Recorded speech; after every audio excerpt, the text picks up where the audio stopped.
Assalamualaikum warahmatullahi wabarakatuh. Di sini kami dari kelompok 3 akan mempresentasikan hasil kerja kelompok kami yang berjudul Web Pembelajaran. Di sini kami dari kelompok 3 beranggotakan 10 orang, di antaranya yaitu Muhammad Fatih Budiman Putra, Muhammad Fayad, Luxman Alfarades, Mudriki Alfahmi, Nurul Fadilah, Riza Arista, Benati Sari Taudiah, Gita Ulastining Tias, Zidni Ilma Amalia, dan Fikria Tahta Alvina. Baik, di sini saya sebagai presentator pertama akan menjelaskan tentang pengertian web pembelajaran. Nah, apa sih web pembelajaran itu? Web pembelajaran atau pembelajaran berbasis web merupakan pembelajaran jarak jauh dengan bantuan internet melalui media berupa web. Nah, pembelajaran berbasis web ini sering kita kenal dengan istilah e-learning, yaitu pembelajaran yang menggunakan media elektronik sebagai alat atau sarana untuk membantu dalam kegiatan pembelajaran. Nah, kemudian apa sih pengertian dari web itu sendiri? Web sendiri itu adalah kumpulan halaman-halaman situs yang biasanya bertempat dalam satu domain atau subdomain yang berada dalam World Wide Web atau www yang sering kita temui di internet. Dengan demikian, pembelajaran berbasis web merupakan pembelajaran melalui internet, intranet, dan halaman web. Terima kasih. Baiklah, bersama saya presentator kedua atas nama Muhammad Fatih Budiman Putra akan melanjutkan tentang apa yang sudah dipaparkan oleh presentator pertama. Tadi, Saudari Fikria telah menjelaskan tentang pengertian web pembelajaran. Lalu, apakah fungsi dari web pembelajaran tersebut? Nah, dalam hal ini, pakar psikologi Jerome Bruner dalam mengembangkan teorinya mengenai instruksional, yaitu Theory of Instructional, mengemukakan bahwa sebuah rangkaian belajar di mana pembelajar menemukan materi-materi akan memberikan efek secara langsung terhadap penguasaan tugas. Bruner menegaskan bahwa hal ini berlaku pada semua pembelajar, jadi tidak hanya anak-anak, tetapi pada semua level pembelajar. Hal tersebut berarti bahwa selain arahan dari guru secara langsung, para siswa akan lebih berupaya aktif dalam penguasaan materi ketika mereka dapat menemukan informasi sendiri secara langsung dalam proses pembelajaran. Penggunaan web akan sangat mendukung proses tersebut, apalagi saat ini media center yang dilengkapi dengan komputer berbasis jaringan internet yang tersedia di sekolah-sekolah telah menyediakan berbagai aplikasi yang dapat digunakan dalam membantu proses belajar dan mengajar. Karena internet telah dikembangkan ke dalam format grafik agar lebih mudah digunakan, yang kita kenal sebagai World Wide Web atau sering disingkat WWW. Nah, website dapat digunakan untuk tujuan instruksional, yaitu pembelajaran, di mana para guru dan pembelajar dapat memperoleh informasi dengan mudah melalui link yang mereka suka. Maka dengan menggunakan web, guru tidak akan berlaku dominan sebagai sumber informasi satu-satunya dalam proses pembelajaran. Guru dapat memanfaatkan web sebagai media informasi bahan belajar, sekaligus sarana bagi para siswa untuk mengakses informasi yang lebih luas dengan arahan guru. Dengan kata lain, guru dan siswa secara bersama-sama dapat memperoleh informasi bahan belajar melalui penggunaan web e-learning tersebut sebagai media informasi, dan juga dapat memberikan manfaat yang beragam untuk tujuan pendidikan. Mungkin itu saja dari saya, kurang lebihnya mohon maaf. Lalu akan dilanjutkan oleh presentator selanjutnya. Terima kasih. Bismillahirrahmanirrahim. Baik, di sini saya akan melanjutkan penjelasan dari presentator pertama, yakni tentang manfaat website dalam menunjang pembelajaran. Manfaat website sendiri ini ada 9 dalam pembelajaran, yang mana diantaranya ada pengembangan profesional. Jadi dengan website kita bisa mengembangkan profesionalisme. Bagaimana maksudnya? Yakni kita dapat meningkatkan semua pengetahuan.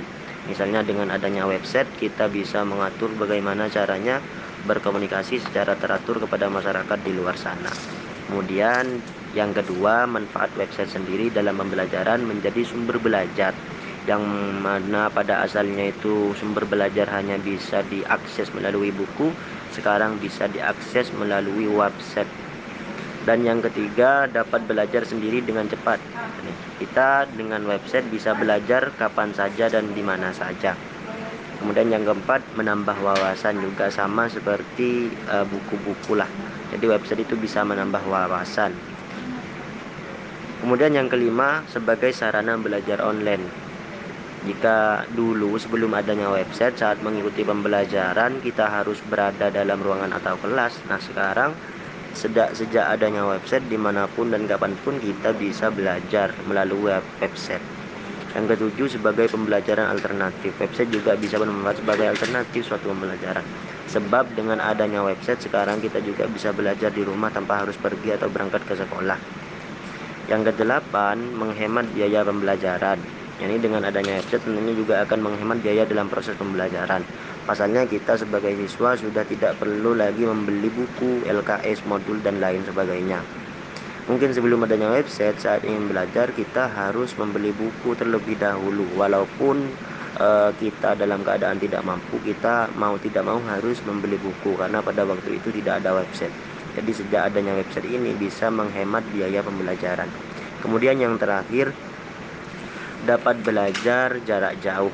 Ini manfaat website juga bagi pembelajaran. Yang terakhir adalah dapat belajar jarak jauh. Jadi dengan adanya website kita tidak perlu lagi belajar di dalam kelas. Bahkan dengan adanya website inilah kita bisa belajar di mana dan kapan saja kita mau. Mungkin itulah beberapa manfaat website dalam pembelajaran. Kurang lebihnya mohon maaf dan akan dilanjutkan oleh presentator selanjutnya. Saya Muhammad Fayyad. Wallahul muwaffiq ila aqwamit thoriq. Wassalamualaikum warahmatullahi wabarakatuh.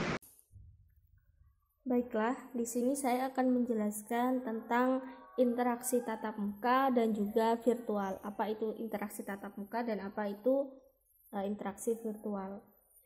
Interaksi tatap muka atau komunikasi tatap muka adalah suatu bentuk komunikasi yang mempertemukan secara tatap muka pihak komunikator dan komunikan. Pesannya pun disampaikan secara langsung dari komunikator dan secara langsung dapat langsung menerima umpan balik atau feedback dari komunikan. Sedangkan pembelajaran virtual atau virtual learning mengacu pada proses pembelajaran yang terjadi di kelas dunia maya yang berada dalam cyberspace melalui jaringan internet. Lalu apa saja ciri-ciri pembelajaran yang menerapkan konsep virtual learning? Yang pertama yaitu adanya keterpisahan antara peserta didik dan juga pendidik. Dan yang kedua, sistem belajarnya secara terbuka. Dan yang ketiga, belajarnya berbasis jaringan internet. Ada beberapa keuntungan dalam penggunaan internet dalam proses pembelajaran. Yang pertama, siswa dapat belajar di mana saja sesuai dengan kecepatan belajar dan kondisi yang dimiliki karena mata pelajaran akan selalu tersedia dalam jaringan komputer dan internet. Yang kedua, materinya yang disajikan secara online mudah untuk diperbaharui dan dimodifikasi. Yang ketiga, internet mendorong belajar aktif dan memfasilitasi keterlibatan siswa secara intelektual dengan materi pembelajaran.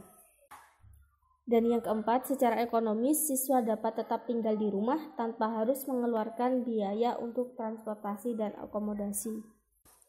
Namun di samping itu, terdapat beberapa keterbatasan dalam pembelajaran virtual, di antaranya adalah terbatasnya sinyal, masalah akses terhadap internet khususnya di daerah terpencil secara geografis dan masyarakat dengan tingkat sosial ekonomi yang rendah.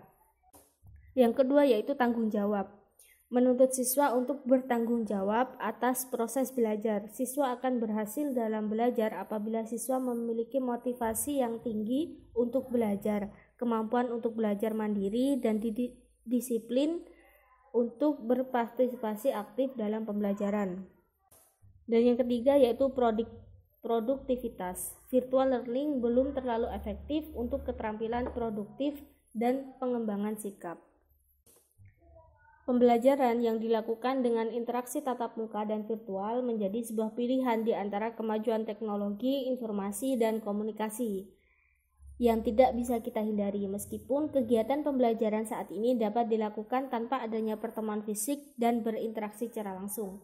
karena bisa saja dilakukan dengan interaksi secara virtual baik melalui aplikasi maupun web tertentu. Akan tetapi, interaksi tatap muka secara langsung dalam proses pembelajaran masih diperlukan karena memiliki beberapa alasan. Yang pertama, perlu adanya penyampaian secara langsung mekanisme proses pembelajaran yang akan dilalui peserta didik untuk mencapai keberhasilan dalam proses belajar dan mengerjakan tugas. Yang kedua, perlu pemahaman dan pengalaman belajar peserta didik dengan tugas yang bersifat kolaboratif untuk meningkatkan kompetisi dan komunikasi. Dengan membangun kelompok yang kuat, tentu dapat melakukan kerja kelompok selanjutnya secara virtual. Dan yang ketiga, adanya pelatihan secukupnya fungsi dari komputer atau alat lain serta media yang digunakan untuk berinteraksi. Kurang pahamnya dalam menggunakan mungkin menimbulkan peserta didik sulit berpartisipasi dalam interaksi virtual. Bismillahirrahmanirrahim. Assalamualaikum warahmatullahi wabarakatuh. Perkenalkan, nama saya Benati Sari Taudiah, NIM T2018-2108. Nah, di sini saya akan mempresentasikan tentang penggunaan internet dalam pembelajaran. Sebelum kita mengacu pada penggunaan internet dalam pembelajaran, alangkah lebih baiknya kita mengetahui terlebih dahulu apa makna dari pembelajaran dan apa makna dari internet. Nah, pembelajaran yaitu proses interaksi peserta didik dengan pendidik dan sumber belajar pada suatu lingkungan belajar. Sedangkan makna dari internet adalah seluruh jaringan komputer dan komunikasi yang saling terhubung menggunakan standar sistem global transmission, contoh protokol atau internet protokol. Nah, adapun aplikasi internet sebagai media dalam proses pendidikan, salah satu fungsi layanan internet adalah sebagai media dalam proses pendidikan. Aplikasi internet sebagai media dalam proses pendidikan dapat dilaksanakan melalui banyak cara, di antaranya yaitu yang pertama, e-learning. E-learning atau pembelajaran melalui online adalah pembelajaran yang pelaksanaannya didukung oleh jasa teknologi seperti telepon, audio, video tape, transmisi satelit atau komputer, seperti kursus atau pendidikan dengan media pembelajaran jarak jauh atau bisa disebut dengan distance learning. Kemudian e-library. E-library di sini merupakan perpustakaan online yang berisikan 800 miliar informasi tentang ilmu pengetahuan dan lain-lain. Virtual University merupakan salah satu kemudahan yang diberikan layanan internet bagi pembelajar yang mengalami kesulitan dalam hal waktu tatap muka langsung dan tentunya dalam prosesnya tidak menggunakan kualitas dari pendidikan tersebut. Kemudian yang ketiga yaitu education. Education ini merupakan situs pembelajaran berbasis internet, artikel rancangan pengajar, bahan ajar, proyek pendidikan, kurikulum, tutor, pusat sebaran dan penerbitan, forum diskusi, interaktif school magazine, video teleconference atau disebut dengan kelompok diskusi berpusat di Global School New World, dan share engine. Kemudian sistem pembelajaran berbasis internet dalam e-learning. Nah, yang pertama yaitu sistem web course. Sistem web course ini merupakan penggunaan internet untuk keperluan pembelajaran di mana bahan ajar, diskusi, konsultasi, penugasan, latihan, dan ujian melalui internet atau tidak ada tatap muka dalam proses pembelajaran seperti proses pembelajaran jarak jauh. Kemudian sistem yang kedua yaitu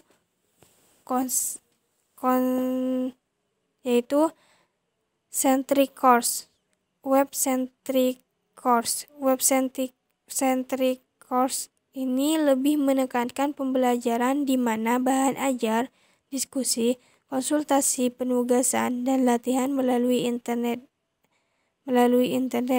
ujian dan sebagai konsultasi, diskusi, latihan secara tatap muka yang dilakukan dalam proses pembelajaran lebih kecil, seperti University of Campus.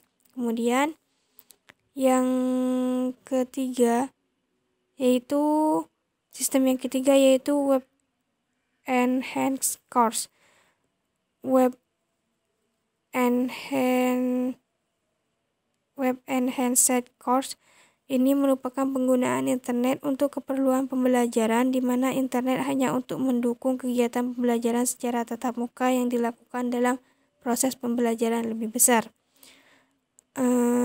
Adapun jenis Software Learning Management System atau bisa disebut dengan LMS, diantaranya yaitu Edmodo, Moodle, Connected, Blackboard.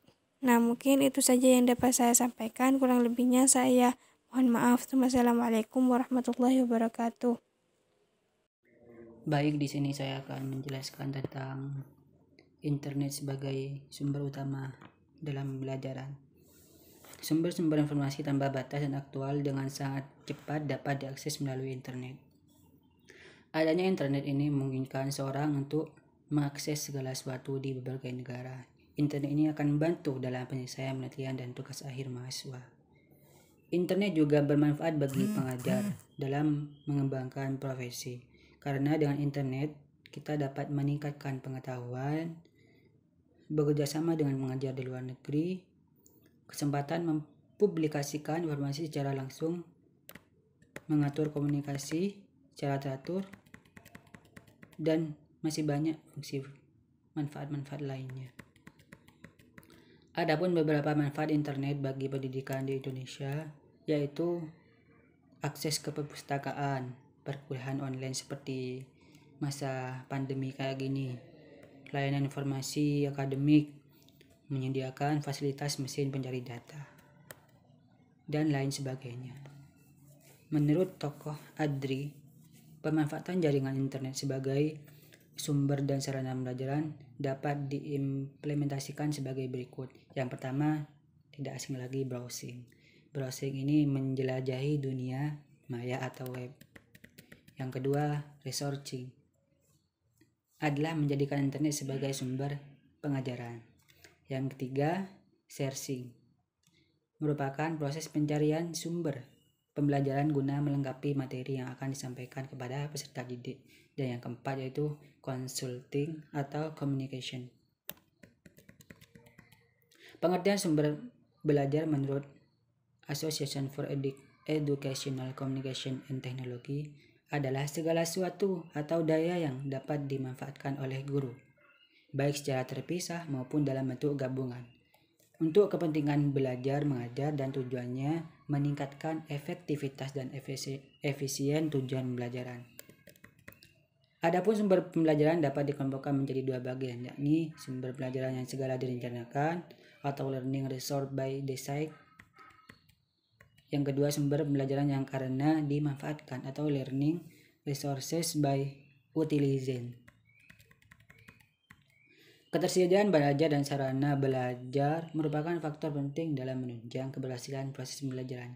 Namun, demikian seringkali bahan ajar yang di perpustakaan tidak mampu memenuhi kebutuhan belajar mahasiswa, sehingga perlu memanfaatkan sumber belajar yang lain. Salah satu sumber belajar yang dapat digunakan oleh mahasiswa secara mandiri adalah jaringan internet. Melalui internet, mahasiswa dapat mengakses perpustakaan yang ada di Indonesia yang ada di luar negeri. Sehingga pemanfaatan jaringan internet sebagai sumber utama belajar akan membantu mempermudah dan mempercepat penyelesaian tugas-tugas perkuliahan, termasuk penyelesaian tugas-tugas akhir atau skripsi. Oleh karena itu, dosen sebagai motivator dan dinamisator dalam pembelajaran hendaknya memberikan dorongan serta menciptakan kondisi agar mahasiswa dapat secara efektif menemukan ilmu pengetahuan baru melalui pemanfaatan teknologi internet. Sekian dari saya. Terima kasih. Assalamualaikum warahmatullahi wabarakatuh. Baiklah, saya akan melanjutkan presentasi yang selanjutnya, yaitu tentang internet untuk manajemen pembelajaran. Telah kita pahami bersama bahwa perkembangan dunia saat ini memasuki era informasi sebagai konsekuensi dari revolusi digital yang berdampak merubah masyarakat industri menjadi masyarakat informasi. Oleh karena itu, diperkirakan pada masa datang kehidupan manusia akan banyak ditandai dengan munculnya fenomena information superhighway. Semakin melubernya information appliance, tergunakannya digital and virtual libraries dalam proses pendidikan dan pembelajaran, dan terwujudnya teleworking yang mengurangi pergerakan manusia ke perkantoran. Agar pemanfaatan teknologi informasi tersebut dapat memberikan hasil yang maksimal, maka juga dibutuhkan kemampuan pengelola teknologi komunikasi dan informasi yang baik yang dapat diperoleh melalui pendidikan dan pelatihan, baik untuk tingkat membuat kebijakan pendidikan di daerah maupun pada tingkat sekolah. Pemahaman dan kemampuan manajerial kepala sekolah berkaitan dengan pemanfaatan teknologi komunikasi dan informasi tersebut merupakan salah satu persyaratan pokok dalam pemilihan kepala sekolah. Pittsburgh misalnya mengemukakan 10 peran pemimpin yang meliputi: pertama, informational roles, menempatkan manajer sebagai monitor, disseminator, dan spokesperson. Kemudian yang kedua, decisional roles, yang melibatkan manajer sebagai entrepreneur, disturbance handler, allocator, dan negosiator. Yang ketiga, interpersonal roles, melibatkan manajer sebagai figurehead, liaison, dan leader. Berikut tahapan proses dalam membuat keputusan atau model yang dapat dilakukan oleh manajer pendidikan. Sistem informasi telah dikembangkan untuk mendukung ketiga peranan itu. Dalam tulisan ini akan difokuskan pada peranan pembuat keputusan, khusus dalam bidang pendidikan.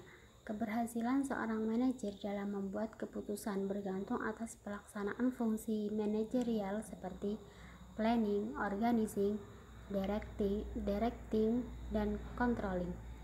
Di era informasi, para pembuat keputusan harus menguasai alat dan teknik baru untuk membantu membuat keputusan. Saat membuat keputusan, para manajer pendidikan akan melalui proses yang sistematis. Simon pada tahun 1977 mengatakan bahwa proses ada 3 tahap, yaitu intelligence, design, dan choice. Kemudian dia menambahkan dengan implementation. Proses ini sebenarnya cukup dikenal dan dapat didukung dengan alat bantu keputusan dan modeling. Untuk memperoleh modeling dan alat bantu keputusan itu, para manajer dapat mengakses dan mengambil software dari internet. Mungkin cukup itu saja dari saya, kurang lebihnya mohon maaf. Wassalamualaikum warahmatullahi wabarakatuh. Teknologi pendukung e-learning. E-learning merupakan belajar mengajar yang memungkinkan tersampaikannya bahan ajar ke siswa dengan menggunakan media internet, intranet, atau media komputer lainnya. E-learning ini sebenarnya berfokus pada learning. Jadi, adanya e-learning tujuannya untuk menunjang sebuah pembelajaran. Dalam prakteknya, e-learning membutuhkan teknologi pendukung, yaitu media elektronik. Contohnya, komputer, smartphone, telepon seluler, radio, TV interaktif film, video, OHP, slide, LCD proyektor, tape, dan teknologi internet. E-learning merupakan perpaduan antara computer-based learning atau pembelajaran yang sepenuhnya menggunakan komputer maupun computer assisted learning atau pembelajaran yang menggunakan alat bantu utama komputer, dan online learning termasuk web-based learning di dalamnya. Jadi, web-based learning ini merupakan penerapan dari e-learning itu sendiri. E-learning merupakan segala kegiatan komunikasi dan kegiatan pelatihan yang menggunakan elektronik. Selain itu, e-learning juga menggunakan teknologi internet. Contohnya, web-based learning yang pembelajarannya berbasis website, di mana dalam pembelajarannya harus terkoneksi dengan internet. Pembelajaran dikatakan berbasis website jika dalam pembelajaran memanfaatkan teknologi internet dan jika proses belajar tersebut dirasa terjadi. Artinya, meskipun menggunakan internet, proses pembelajaran harus tetap dikontrol oleh guru sebagai pihak yang harus berperan aktif dalam pembelajaran. Teknologi sendiri kini sudah sejalan dengan perkembangan zaman, di mana sekarang ini kita sudah masuk di era modern dan dituntut untuk menguasai dan mengembangkan teknologi yang sudah ada.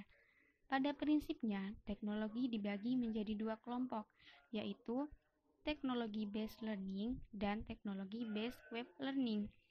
Teknologi based learning di dalamnya terbagi menjadi dua jenis, yaitu audio information technology, contohnya radio, audio tape, dan telepon.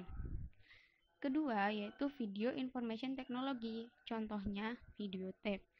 Sedangkan teknologi based web learning pada dasarnya adalah data information technologies, yang di dalamnya internet, email, telecollaboration. Dalam pembelajaran sehari-hari, yang sering dijumpai adalah kombinasi dari teknologi, audio data, audio video. Teknologi ini juga sering dipakai pada pendidikan jarak jauh.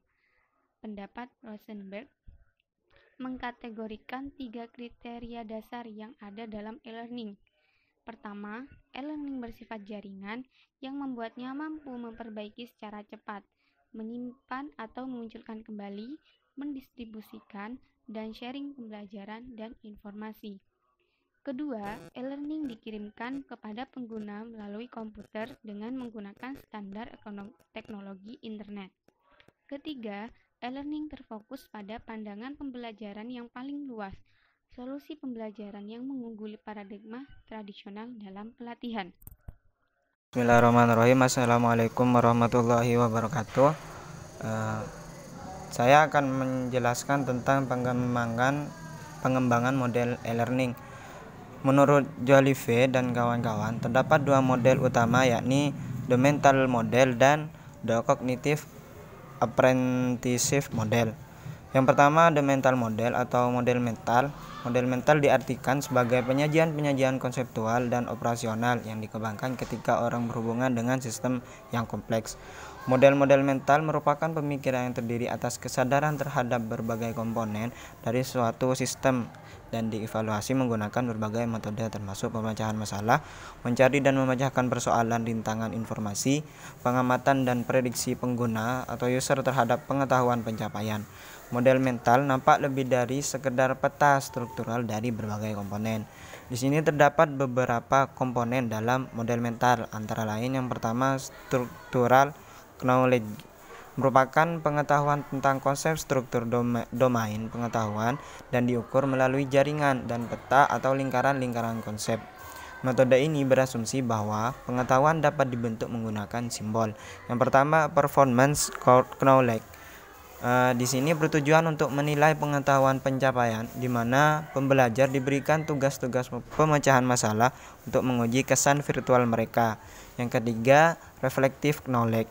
Di sini pelajar bisa menunjukkan kepada yang lain bagaimana cara melaksanakan tugas tertentu. Dengan cara ini, pembelajar pertama harus membuat daftar perintah, deskriptif tugas, dan diagram alur untuk menguji gambaran mentalnya. Yang keempat, image of system, merupakan kenyataan dari model pembelajar yang khas dinilai dengan meminta pembelajar untuk mengartikulasikan dan memvisualisasikan bentuk-bentuk fisik. Yang kelima, metafor. Metafor seperti juga gambar-gambar.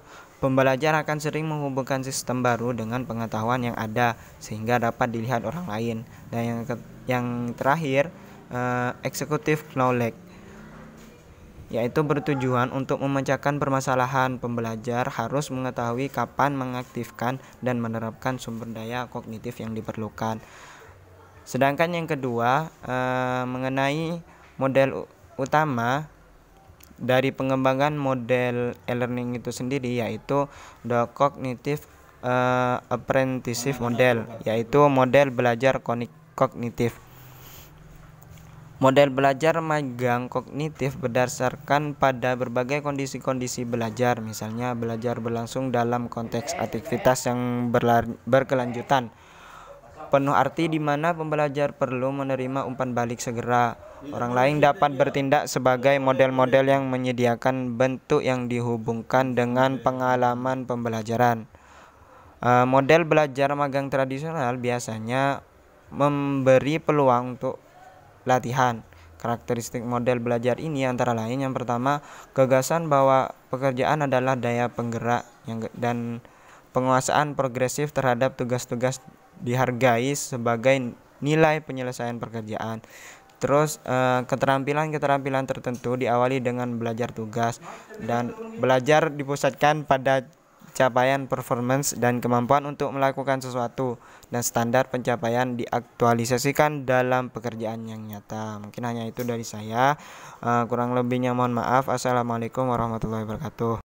Assalamualaikum warahmatullahi wabarakatuh. Saya Gita Welastin Tias, NIM T 2018-2120 akan menjelaskan tentang kelebihan dan kelemahan e-learning.